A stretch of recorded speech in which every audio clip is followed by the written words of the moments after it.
A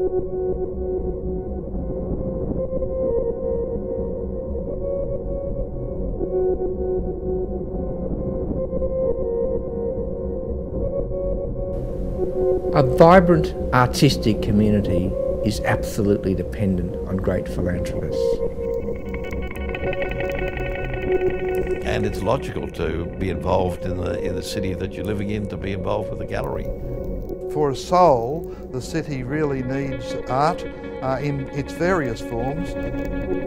Well, it's important to have a good gallery in a city like this. I just love the coast. I think it's one of the best places in the world. Art does touch all levels of society, right from school children through to those in retirement. I think the Gold Coast as an emerging city just would have really suffered without people like Schubert and Pat Corrigan, people who both brought Australia to the Gold Coast but really sought to take Gold Coast to the country as well. Sadly, Australia does not have a great history of philanthropy, but in recent years we have seen the emergence of an extraordinarily committed group of people who are making very significant donations to the arts. The contribution that Pat and Barbara Corrigan and that Schubert have made has been recognised not only in this city but across the country. They have been people that have really, I think, for me anyway, been part of the journey of understanding more about arts. In the 1980s, the Gold Coast was regarded as a cultural desert.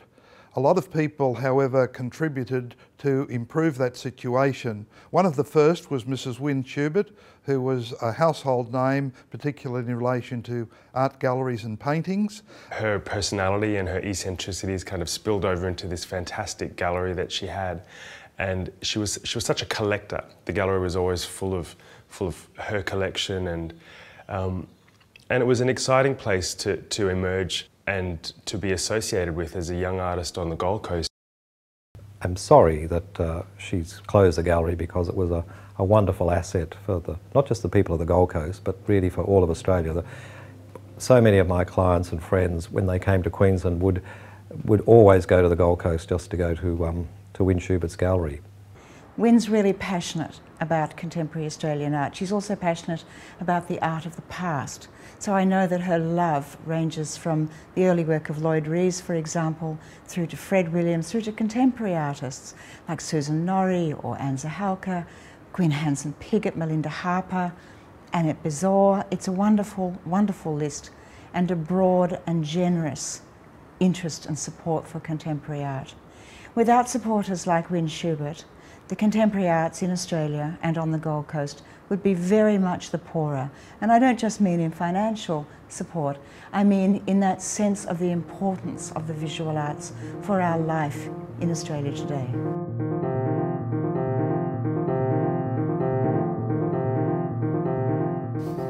But art is my passion.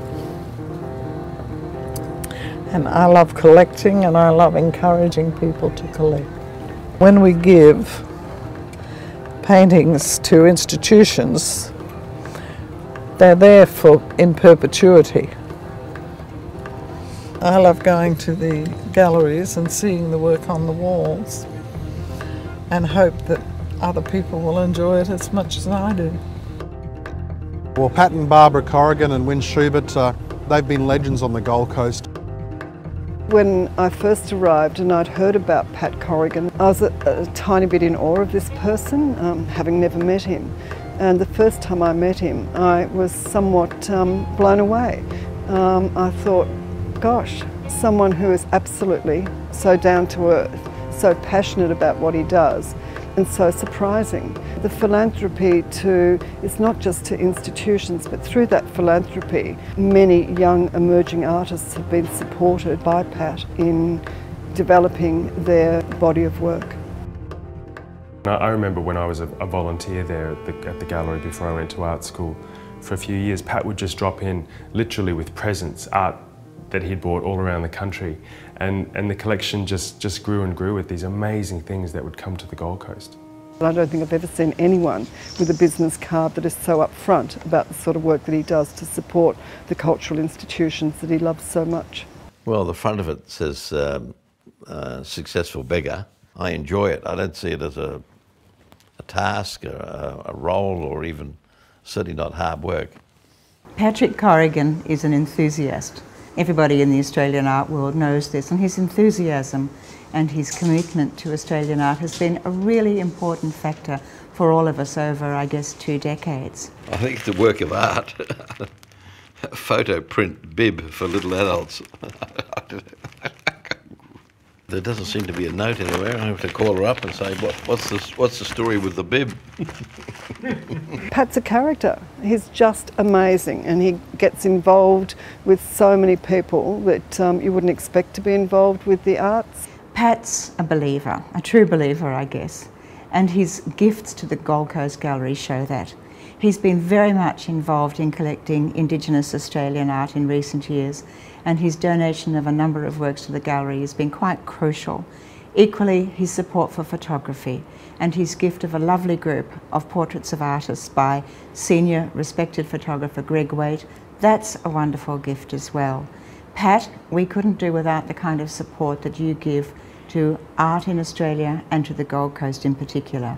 So when leaders like Pat Corrigan and Win Schubert are able to be so generous, I think it's a great thing, because it helps other people to realise, well, this is what people can do, and my name can live on. Australia is only just developing a culture of significant philanthropy, and that culture is developing because of the leadership activities and the great personal example set by Win Schubert and others like her.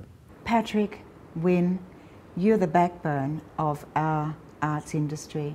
You're the kind of people that make things happen. Her generosity is extended into all sorts of unusual things that people wouldn't be aware of, like support of guide dogs and other sorts of charities. And she's a huge animal lover, and she does have a very, very generous, very giving personality.